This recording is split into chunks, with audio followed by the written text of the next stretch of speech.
மரணம் என்பது எப்படி நிகழ்கிறது என்பதை அறிவியல் பூர்வமாக விளக்கி இருக்கிறார் ஜேரட் டைமண்ட் என்பவர் தன்னுடைய rise and fall of the third chimpanzee என்கிற அந்த நூலில். அவர் சொல்லுகிறார், மனிதன் காடுகளிலே அலைந்து திரிந்த போது அவனுடைய ஆயுள் குறைவாக இருந்தது. 30 ஆண்டுகளை கூட அவன் தாண்ட முடியவில்லை. நாம் நினைப்பதைப் போல உணவு சேகரிப்பதும் வேட்டையாடுவதும் எளிதான செயல்கள் அல்ல. பல நேரங்களில் எந்த இரையுமே கிடைக்காது. மனிதனிடம் ஒரு புலியை போன்றோ சிங்கத்தை போன்றோ வேட்டையாடுவதற்கான கூரிய நிகங்கள் கிடையாது. தொடக்கத்தில் ஆயுதம் கூட கிடையாது. பிறகு அவன் கல்லாயுதங்களை தயார் செய்தான். அவற்றால் சிறிய சிறிய மிருகங்களைத்தான் அவனால் வேட்டையாட முடியும். காடுகளில் அலைந்து திரிய வேண்டும். அப்போது அவனுக்கு காயங்கள் ஏற்படும், தொற்று ஏற்படும், மருந்து இல்லை, அவன் மடிந்து போவான். 30 ஆண்டுகளுக்குள் மனிதன் மடிந்து போகிற நிலைமை ஏற்பட்டது. அதற்கு பிறகு அவன் ஓரிடத்திலே தங்கி வேளாண்மை செய்ய ஆரம்பித்த போது உபரியாக தானியங்கள் உற்பத்தியாகின. பஞ்சம் ஏற்படுகிற போது கூட தானியங்களை அவனால் தருவித்துக் கொண்டு உண்டு வாழ முடியும். அப்போதுதான் அவனுடைய ஆயுள் அதிகரிக்க ஆரம்பித்தது. யுவல் நோவா ஹராரி குறிப்பிடுவதைப் போல எப்போது வேளாண்மை தோன்ற ஆரம்பித்ததோ அப்போதுதான் மனிதர்களுக்குள் வேறுபாடும் ஏற்றத்தாழ்வும் ஏற்பட்டது. சிலர் ஆள்பவர்களாக ஆனார்கள், சிலர் மேட்டுக்குடியினர்களாக ஆனார்கள், சிலர் உழைப்பவர்களாக மாறினார்கள். அதற்குள் நாம் போக வேண்டாம். சமூக பொருளாதார நிலையை பற்றி நாம் ஆராயாமல் மரணம் குறித்து மட்டும் ஆராய தொடங்குவோமே. ஆனால் மனிதன் வேளாண்மை செய்கிற போதுதான் அவனுடைய ஆயுள் அதிகரித்தது. அதுவும் குறிப்பாக 19ஆம் நூற்றாண்டிலும் 20ஆம் நூற்றாண்டிலும் மருத்துவம் பாய்ச்சல் வேகத்திலே சென்றது.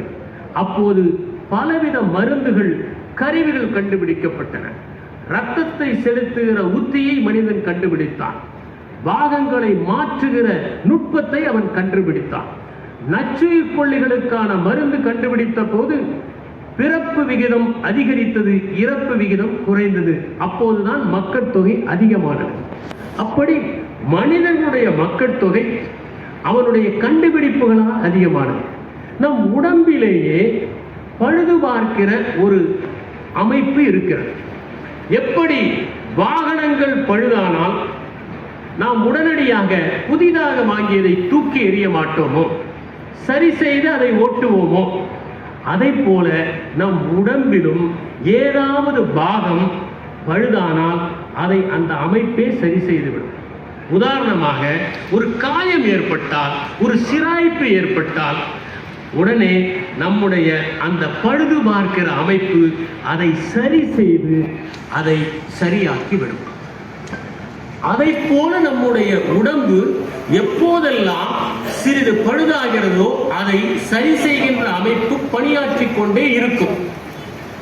இது எப்படி என்றால், சில விலங்குகளுக்கு தேவைக்கு ஏற்ப எது முக்கியம் என்பதை தீர்மானித்துத்தான் அந்த பழுது பார்க்கிற அமைப்பு பணியாற்றுகிறது. உதாரணமாக பாம்புக்கு தோல் உரிப்பது முக்கியம். எத்தனை முறை வேண்டுமானாலும் தோல் உரிக்க வேண்டும். அதை போல யானைகளுக்கு பற்கள் மிகவும் முக்கியம். ஆனால் யானைகளுக்கு பல் முளைத்து எழ வேண்டும். நண்டுகளுக்கு மேல்புறம் இருக்கிற எலும்புக்கூடு மிகவும் முக்கியம். அதனால் அதை மாற்றிக்கொண்டே இருக்க வேண்டிய சூழல். அப்படி எந்த விலங்குக்கு எது தேவை என்பதை தீர்மானித்துத்தான் அந்த பழுது பார்க்கும் அமைப்பு பணியாற்றுகிறது. ஒருவேளை நம்முடைய காரிலே பேரிங்குகள் பழுதாகிவிட்டால் நாம் அதை மாற்றிக்கொண்டே இருப்போம். அதை நாம் விட மாட்டோம். அது சரியான ஒரு பேரிங்கை பொருத்தினால்தான் அந்த கார் பணியாற்றும் என்பது நமக்கு தெரியும். அதை போல சில விலங்குகளுக்கு எது தேவையோ அதை தொடர்ந்து சரி செய்து கொண்டே இருக்கிறது இந்த பழுது பார்க்கின்ற அமைப்பு. உதாரணமாக யானைகளை பொறுத்தவரை அவை ராட்சச பசியின் காரணமாக அதிகம் தீனி தின்னும். அதனால் அதனுடைய பற்கள் தேய்மானம் அதிகம். எனவே யானைகளுக்கு பற்கள் 6 முறை முளைத்து கீழே விழுந்து முளைக்கும். ஆனால் சுறாக்களுக்கு இன்னும் பற்கள் முக்கியம். எனவே சுறாக்களை பொறுத்தவரை அவை உயிரோடு இருக்கிற வரை பற்கள் கீழே விழுந்து விழுந்து முளைக்கும். ஆனால் மனிதனுக்கு 2 முறைதான் முளைக்கும். ஏனென்றால் மனிதனுக்கு 3வது முறை பல் முளைக்க வைப்பது என்றால் அது காரில் இருக்கிற பேரிங்குகளை தங்கத்தால் செய்வதைப் போல நம்முடைய ஆற்றலை வீணடிக்கிற செயல். அதற்கு பதிலாக நம்முடைய இதயம், நம்முடைய நுரையீரல், நம்முடைய கல்லீரல், சிறுநீரகம் போன்றவை சிறப்பாக செயல்படுவதற்குத்தான் அந்த சக்தியை செலுத்த வேண்டும் என்பது பழுது பார்க்கும் அமைப்பினுடைய செயல்பாடு. சிலவற்றை திரும்ப திரும்ப செய்வதற்கு செலவு அதிகமாகாது. அதனால்தான் நகங்கள் தொடர்ந்து வளர்ந்து கொண்டே இருக்கின்றன, நாம் வெட்டி கொண்டே இருக்கிறோம். முடி தொடர்ந்து வளர்ந்து கொண்டே இருக்கிறது, நாம் வெட்டி கொண்டே இருக்கிறோம். இந்த பழுது பார்க்கிற அமைப்பு தொடக்கத்திலே இளமையாக நாம் இருக்கிற போது செம்மையாக செயல்படுகிறது. எந்த காரும் நாளாக நாளாக பழுதாகும். அது பழைய காரை போல ஆகிவிடுமே தவிர புதிய காரை போல செயல்பட முடியாது. உடலும் அப்படித்தான். எனவே தொடக்கத்தில் நம்முடைய உடலில் இருக்கிற தோலை எல்லாம் அது புதுப்பித்துக் கொண்டே இருக்கிறது.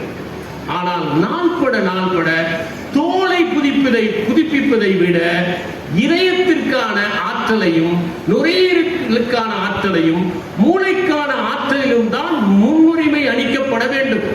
அப்படிப்பட்ட சூழலில் தோலை பற்றி அந்த பழுது பார்க்கும் அமைப்பு கவலைப்படுவதில்லை. அதனால்தான் தோல் சுருங்க ஆரம்பிக்கிறது. அது மாதிரி நேரங்களில் தான் பல் விட ஆரம்பிக்கிறது. இது என்னதான் நாம் பராமரித்தாலும் ஒரு கட்டத்தில் அந்த காரை நாம் தூக்கி எறியத்தான் வேண்டும். அதை போல இதயம், நுரையீரல் இவற்றிற்கு என்னதான் அந்த பழுது பார்க்கிற அமைப்பு செயல்பட்டு உயிரூட்டிக் கொண்டு இருந்தாலும் ஒரு கட்டத்தில் அந்த அமைப்பே செயல்பட முடியாமல் போய்விடுகிறது. அதுதான் மரணம் என்கின்ற ஒன்றாக இருக்கிறது என்று ஜாரிட் டைமண்ட் குறிப்பிடுகிறார். எனவே மரணம் இப்படித்தான் அறிவியல் ரீதியாக ஒரு மனிதனுக்கு நிகழ்கிறது என்பதை நம்மால் புரிந்து கொள்ள முடியும். அதை தடுக்க முடியாது, தவிர்க்க முயலலாம், நாம் வாழ்வை நீட்டிக்க முயலலாம் என்பதை மட்டும் புரிந்து கொள்ளலாம். நம் எல்லோருக்குமே மரணம் என்பது குறித்து ஏன் இவ்வாறு பயம் வருகிறது என்பதை நாம் ஆராய்வதற்கு முன்பாக இன்னொன்றையும் நாம் புரிந்து கொள்ள வேண்டும். ஏன் மரணத்தை கண்டு பயப்படுகிறோம்? புதிதாக ஒன்றை சந்திக்க போவதற்காக நாம் பயப்படுகிறோம்? இல்லை, ஏற்கனவே இருப்பவற்றையெல்லாம் இழக்கப் போகிறோமே என்பதற்காகத்தான் நாம் பயந்து கொண்டிருக்கிறோம். நம்முடைய சொத்துக்களை இழக்கப் போகிறோம், நண்பர்களை இழக்கப் போகிறோம், குடும்பத்தை இழக்கப் போகிறோம், ஆசையாக கட்டிய வீட்டை இழக்கப் போகிறோம். இப்படி இவற்றையெல்லாம் விட்டு போகிறோமே என்பதுதான் நம்முடைய வருத்தத்திற்கு காரணம். இந்த மரணத்தை ஒரு மனிதன் சந்திக்க நேர்ந்தால் அவன் எப்படி சந்திப்பான் என்பதற்கு எலிசபெத் குப்லர் ராஸ் என்கிற உளவியல் வல்லுநர் சில விளக்கங்களை தந்திருக்கிறார். ஒரு மனிதன் 5 படிகளில் அந்த மரணத்தை சந்திக்கிறான். முதலாவதாக மரணம் நேரப்போகிறது என்கிற செய்தி கேட்டால் அவனுக்கு வருவது மிகப்பெரிய மறுத்தல் தான். அவனிடம் சென்று, உனக்கு ஒரு நோய் இருக்கிறது, நீ அதிக நாள் வாழ மாட்டாய் என்று சொன்னால் அவன் அதை ஒத்துக்கொள்ள மாட்டான். எனக்கு எதற்கு நோய் வருகிறது? நான் எந்த தவறுமே செய்யவில்லையே, என்னிடம் எந்த தீய பழக்கமுமே இல்லையே, நேற்று கூட நான் பல பேருக்கு நன்மை செய்திருக்கிறேனே, என்னுடைய வாழ்நாளில் நான் சுத்தமாக இருந்திருக்கிறேனே, என்னை சுத்திகரித்துக் கொண்டே இருந்திருக்கிறேனே, எனக்கு தூய பழக்கங்கள் தானே இருந்திருக்கின்றது, நான் தான தர்மம் எல்லாம் செய்கிறேனே, வாரந்தோறும் நான் கோயிலுக்கு போய் விளக்கேற்றுகிறேனே, பிறகு ஏன் எனக்காக மரணம் வர வேண்டும்? இல்லை, மருத்துவர் தவறாக சொல்லுகிறார்.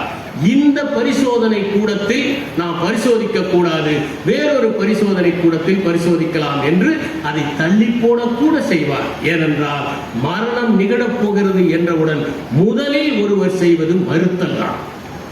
அடுத்ததாக பல பரிசோதனை கூடங்களில் பார்த்து, பல மருத்துவர்கள் பார்த்து, இல்லை இது கொடுமையான நோய்தான், நீங்கள் இன்னும் சில ஆண்டுகளில் அல்லது சில மாதங்களில் இறக்கப் போகிறீர்கள் என்று சொன்னால் அவருக்கு வருவது ஒரு கோபம்.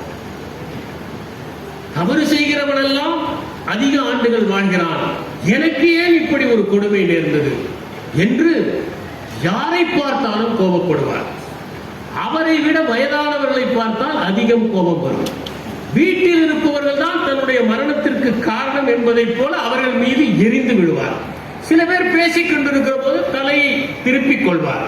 இப்படியெல்லாம் செய்து அவர் தன்னுடைய கோபத்தை வெளிப்படுத்துகிறார். அது நம் மீது உள்ள கோபம் அல்ல, மரணத்தின் மீது உள்ள கோபம். அடுத்ததாக ஒரு வகையாக மரணம் நிகழப் போகிறது. முடிந்த அளவு அதை தள்ளி போட்டால் என்ன என்று பேரம் பேசுவார்.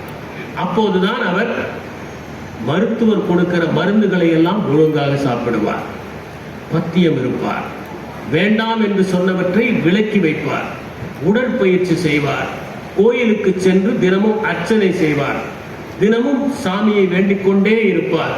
அது மட்டுமல்ல, யார் என்ன வைத்தியம் சொன்னாலும் அதை செய்வார். இப்படிப்பட்ட நிலைமையில் அவர்கள் ஆயுளை நீட்டிக்க முடியாதா என்று பேரம் பேசுபவர்கள். அடுத்ததாக நீட்டிக்கவே முடியாது, நோய் முற்றிவிட்டது என்கிற நிலைமை வருகிற போது மனச்சோர்வும் மன தொய்வும் அடைவார்கள். அவர்கள் யாருடனும் பேச மாட்டார்கள், அமைதியாக இருப்பார்கள். அவர்களுக்கு ஒரு விதமான நடுக்கம் ஏற்படும், வாழ்க்கையின் மீது விரக்தி ஏற்படும். என்ன வாழ்வு, என்ன பயன், இவற்றையெல்லாம் நாம் இழந்துவிட்டு போகப் போகிறோமே என்கிற எண்ணம் ஏற்படும். அமைதியாக மௌனமாக அவர்கள் நாட்களை தள்ளுவார்கள். அதற்கு பிறகு ஒரு கட்டம், அதுதான் 5வது கட்டம். அந்த 5வது கட்டத்தில் தான் அவர்கள் மரணத்தை ஏற்றுக்கொள்வார்கள்.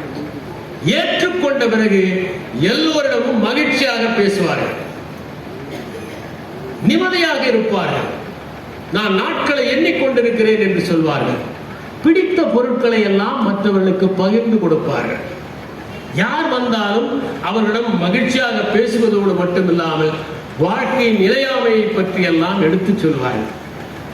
இப்படி அவர்கள் மரணத்தை ஏற்றுக்கொள்வது என்பது 5வது படியில் தான் வரும்.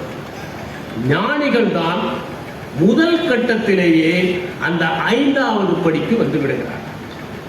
அவர்கள்தான் மரணம் நிகழப்போகிறது என்று சொன்னால் அதை மகிழ்ச்சியானதாக ஏற்றுக்கொள்வார்கள்.